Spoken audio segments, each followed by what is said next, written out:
सुनो लगा कर मन सभी, संकट सब मिट जाए। कार्तिक महात्म्य का कमल, पढ़ो 16वां अध्याय। आइए दोस्तों, आज हम 16वां अध्याय का कथा सुनते हैं। राजा पृथु ने कहा, हे नारद जी, ये तो आपने भगवान शिव की बड़ी विचित्र कथा सुनाई है। अब कृपा करके आप यह बताइए कि उस समय राहु उस पुरुष से छूटकर कहाँ गया। नारद जी बोले, उससे छूटने पर वह दूत बर्बर नाम से विख्यात हो गया और अपना नया जन्म पाकर वह धीरे धीरे जलंधर के पास गया। वहां जाकर उसने शंकर की सब चेष्टा कही। उसे सुनकर दैत्यराज ने सब दैत्यों को सेना द्वारा आज्ञा दी।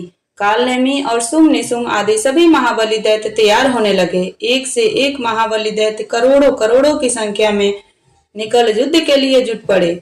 महाप्रतापी सिंधु पुत्र शिव जी से युद्ध करने के लिए निकल पड़ा।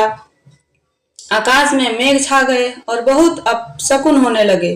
शुक्राचार्य और कटे सिर वाला राहु सामने आ गए।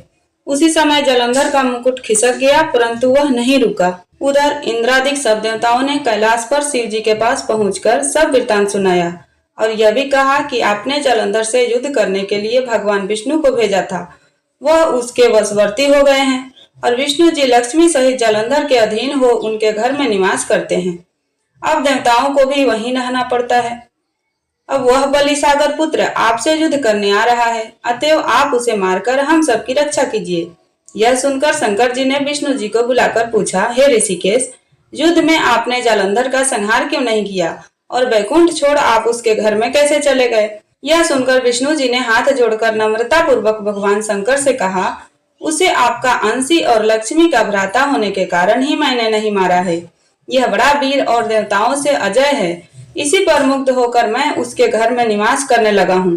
विष्णु जी के इन वचनों को सुनकर शंकर जी हंस पड़े। उन्होंने कहा, हे विष्णु, आप यह क्या कहते हैं। मैं उस दैत्य जालंधर को अवश्य मारूंगा। अब आप सभी देवता जालंधर को मेरे द्वारा ही मारा गया जान अपने स्थान को जाइए। जब शंकर जी ने ऐसा कहा तो सब देवता संदेह रहित होकर अपने स्थान को चले गए। इसी समय पराक्रमी जालंधर अपनी विशाल सेना के साथ पर्वत के समीप आ कैलाश को घेर कर सिंहनाद करने लगा। दैत्यों के नाद और कोलाहल को सुनकर शिव जी ने नंदी आदि गणों को उससे युद्ध करने की आज्ञा प्रदान की। कैलाश के समीप भीषण युद्ध होने लगा। दैत्य अनेकों प्रकार के अस्त्र शस्त्र बरसाने लगे। भेरी, मृदंग, शंख और वीरों तथा हाथी, घोड़ों और रथों के शब्दों से शाब्दिक हो पृथ्वी कांपने लगी। युद्ध में कटकर मरे हुए हाथी, घोड़े और पैदलों का पहाड़ लग गया। रक्त मांस का कीचड़ उत्पन्न हो गया। दैत्यों के आचार्य शुक्र जी अपनी मृत संजीवनी विद्या सब दैत्यों को जीवित करने लगे। यह देखकर शिव जी के गण व्याकुल हो गए और उनके पास जाकर सारा वृत्तांत सुनाया। उसे सुनकर भगवान रुद्र के क्रोध की सीमा न रही। फिर तो उस समय उनके मुख से एक बड़ी भयंकर कृत्या उत्पन्न हुई, जिसकी दोनों जंघाएं ताल वृक्ष के समान थीं। वह युद्ध भूमि में जा सब असुरों का चवंड करने लगी और फिर वह शुक्राचार्य के समीप पहुंची और शीघ्र ही अपनी योनि में गुप्त कर लिया। फिर स्वयं भी अंतर्ध्यान हो गई। शुक्राचार्य के गुप्त हो जाने से दैत्यों का मुख मलिन पड़ गया और वे युद्ध भूमि को छोड़ भागे।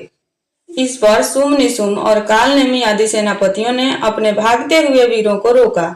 शिव जी के नंदी आदि गणों ने भी, जिसमें गणेश और स्वामी कार्तिकेय जी भी थे, दैत्यों से भीषण युद्ध करना आरंभ कर दिया। उम्मीद करती हूँ आज की कथा आप सबको पसंद आई हो। यदि पसंद आई हो तो वीडियो को लाइक कीजिएगा और यदि अभी तक चैनल को सब्सक्राइब नहीं किया हो तो प्लीज सब्सक्राइब कर लीजिएगा। मिलती हूँ आपसे अगले वीडियो में, तब तक के लिए राधे राधे।